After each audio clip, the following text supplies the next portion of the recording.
चुनावों को लेकर हमेशा से सवाल उठते ही रहते हैं और चुनाव होने से पहले, चुनाव होने के बाद लगातार ईवीएम पर भी सवाल उठते हैं। सवाल उठते हैं कि किस तरह से ईवीएम में गड़बड़ी की गई है और यही सवाल फिर एक बार उठ रहे हैं राजस्थान में, जहां पर बीजेपी की सरकार है और जहां पर बीजेपी की सरकार होती है वहां पर इलेक्शन को लेकर, ईवीएम को लेकर, मतगणना को लेकर सवाल ना उठाए जाए, आरोप ना लगाए जाए, तो ऐसा कैसे हो सकता है। लेकिन अब दूसरी तरफ देखने वाली बात यह भी है कि खुद कोर्ट ने ये जो गड़बड़ियों का मामला है, ये जो देरी से चुनाव कराने के मामले हैं, ये अपने हाथों में ले लिया है और जांच शुरू कर दी है, सुनवाई शुरू कर दी है, कार्रवाई शुरू कर दी है, जिसकी आज अब पहुंच चुकी है चुनाव आयोग तक। चुनाव आयोग की मनमानी को लेकर कोर्ट में अब कार्रवाई की जा रही है। खुद कोर्ट ने इसे अपने हाथों में ले लिया है कि किस तरह से निकाय चुनाव जो है उनमें देरी की जा रही है, जहां पर राजस्थान में बीजेपी की सरकार है। क्योंकि राजस्थान में राज्य चुनाव आयोग के खिलाफ अवमानना याचिका पर सुनवाई हुई, जो कि अब टल भी चुकी है, यानी कि अब अगली सुनवाई के लिए दूसरी तारीख दे दी गई है। सरकार और आयोग के प्रार्थना पत्र पर फैसला रिजर्व के चलते टल गया है। आयोग को मिला था नोटिस। आपको बता दें कि राजस्थान में पंचायत निकाय चुनाव में देरी को लेकर राज्य चुनाव आयोग के खिलाफ दायर अवमानना याचिका पर हाई कोर्ट में सुनवाई चल रही थी, जो कि अब टल चुकी है, यानी कि अगली तारीख दे दी गई है। ये बहुत बड़ी बात है जिसको हम दोबारा से आपको बताने चाहेंगे कि राजस्थान में जहां पर बीजेपी की सरकार है वहां पर पंचायत निकाय चुनाव में देरी को लेकर राज्य चुनाव आयोग के खिलाफ दायर अवमानना नोटिस पर कार्रवाई की जा रही है। सोचिए, राज्य चुनाव आयोग अब इसके खिलाफ अवमानना को लेकर सुनवाई की जा रही है, जो कि बहुत बड़ी बात है। लेकिन अब जो ये कार्रवाई है उसके लिए अगली तारीख दे दी गई है। जस्टिस महेंद्र कुमार गोयल और जस्टिस अनिल कुमार उपमन की बेंच में आज पूर्व विधायक सनियम लोढ़ा, गिरिराज सिंह देवेंदा वो अन्य की अवमानना याचिका पर सुनवाई होनी थी, लेकिन बेंच ने सरकार और राज्य चुनाव आयोग के चुनाव का जो प्रार्थना पत्र पर फैसला रिजर्व होने के चलते सुनवाई 26 मई तक टाल दी है। पिछली सुनवाई पर कोर्ट ने राज्य चुनाव आयोग और चुनाव आयुक्त राजेश्वर सिंह को अवमानना नोटिस जारी किया था। बहुत बड़ी बात है। आखिरकार अब चुनाव आयोग पर भी सुनवाई कार्रवाई होने लगी है, राज्य चुनाव आयोग पर। ये बहुत बड़ी बात है, क्योंकि जिस तरह से विपक्ष आरोप लगाता रहता है, लेकिन हमारे जो मुख्य चुनाव आयुक्त है वो कोई भी कार्रवाई नहीं करती, सुनते ही नहीं है, बल्कि उल्टा विपक्ष से ही सवालों के जवाब मांग लेते हैं, उनसे ही पूछ बैठते हैं तुमने ऐसा क्यों किया। लेकिन अब हाई कोर्ट ने ये जो पूरा फैसला है अपने हाथों में ले लिया है और अवमानना का नोटिस भी जारी किया जा रहा है राज्य चुनाव आयुक्त को।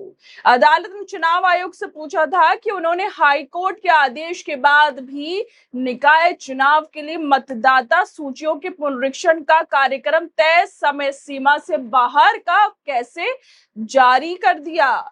जानबूझकर टाल रहे चुनाव, ऐसा माना गया है। अवमानना याचिका में पूर्व विधायक सनियम ने कहा था सरकार और आयोग जानबूझकर चुनाव टाल रहे हैं, जो हाईकोर्ट के आदेश का सीधे तौर पर अवमानना है। आयोग ने निकाय चुनाव के लिए 22 अप्रैल तक फाइनल मतदाता सूची जारी करने का कार्यक्रम तय किया है।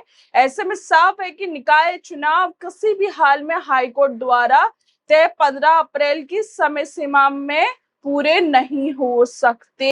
ये बात जो थी, यानी कि समय सीमा में जो निकाय चुनाव थे वो नहीं हो पाए, क्योंकि जो पुनरीक्षण का काम है अभी तक जारी है, वो भी खत्म ही नहीं हो पाया। आपको बता दें कि कोर्ट के अंदर, हाई कोर्ट के अंदर क्या क्या हुआ। प्रदेश में पंचायत और निकाय चुनाव टालने को लेकर राज्य सरकार और राज्य चुनाव आयोग की तरफ से दायर प्रार्थना पत्र पर 21 मई को राजस्थान हाई कोर्ट में सुनवाई हुई थी। सुनवाई के बाद कार्यवाहक मुख्य न्यायाधीश संजीव प्रकाश शर्मा और जस्टिस संजीत पुरोहित की खंडपीठ ने फैसला सुरक्षित रख लिया था। सरकार ने प्रार्थना पत्र में हर माह की परिस्थितियों बताते हुए दिसंबर तक चुनाव टालने की अपील की थी। वहीं चुनाव आयोग ने भी अपनी एप्लीकेशन में चुनाव की तिथियां बढ़ाने के सरकार के तर्कों का समर्थन करते हुए कहा था कि ओबीसी रिजर्वेशन के निर्धारण से पहले चुनाव कराना संभव नहीं है। यानी कि लगातार जो राजस्थान के निकाय चुनाव हैं उनको टालने की बात कही गई है और इसी को लेकर ये मामला पहुंच चुका है हाई कोर्ट और अवमानना का नोटिस भी जारी कर दिया गया है राज्य चुनाव आयुक्त को। आखिरकार जहां पर बीजेपी की सरकार, वहीं पर चुनावों को लेकर ये सब गड़बड़ियां क्यों होती है?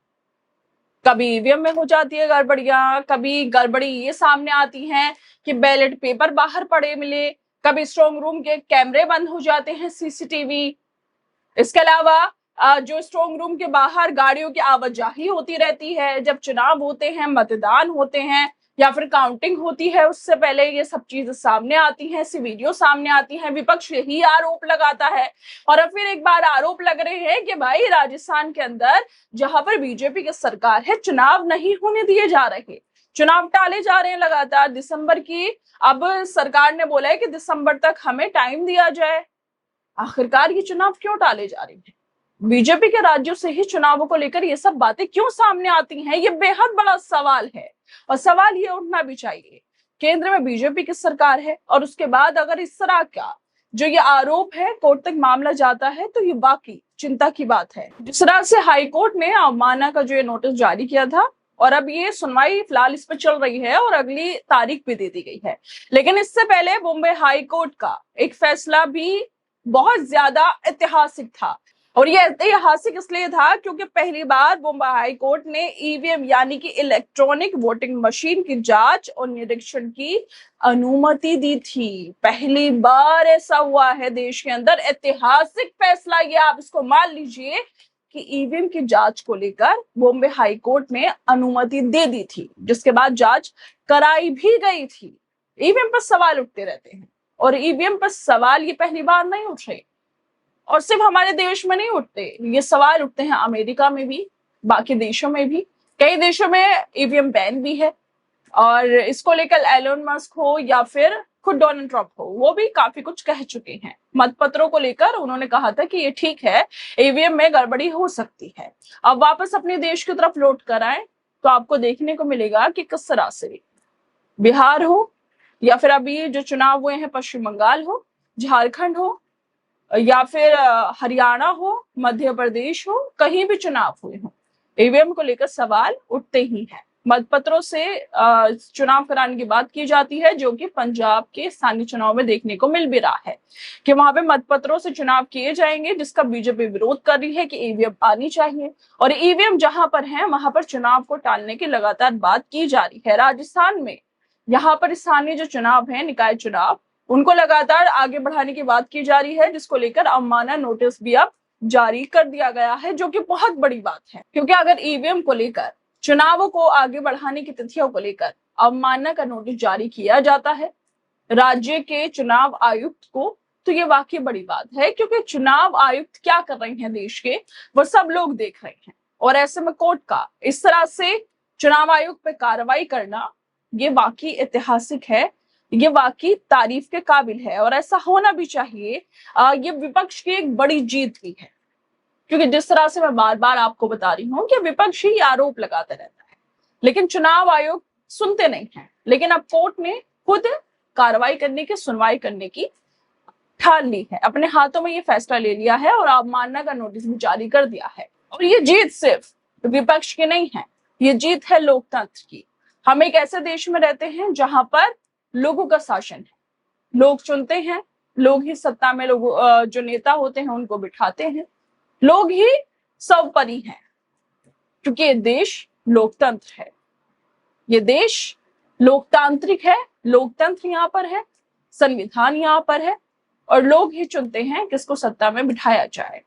और अगर उन्हीं लोगों पर ईवीएम हैक करने के, धांधली करने के, गड़बड़ी करने के, संवैधानिक संस्थाओं पर पार्टीज के साथ ये आरोप लगे तो ये गंभीर है। और इसी गंभीरता को दूर करते हुए अब जो हाई कोर्ट है उसने ये अवमानना का नोटिस जारी किया है राजस्थान के अंदर, जो वाकई विपक्ष की बड़ी जीत हो सकती है।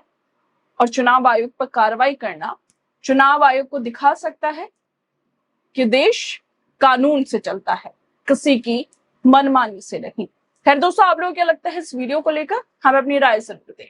और बाकी तमाम खबरों को देखने के लिए हमारे साथ जुड़े रहिए।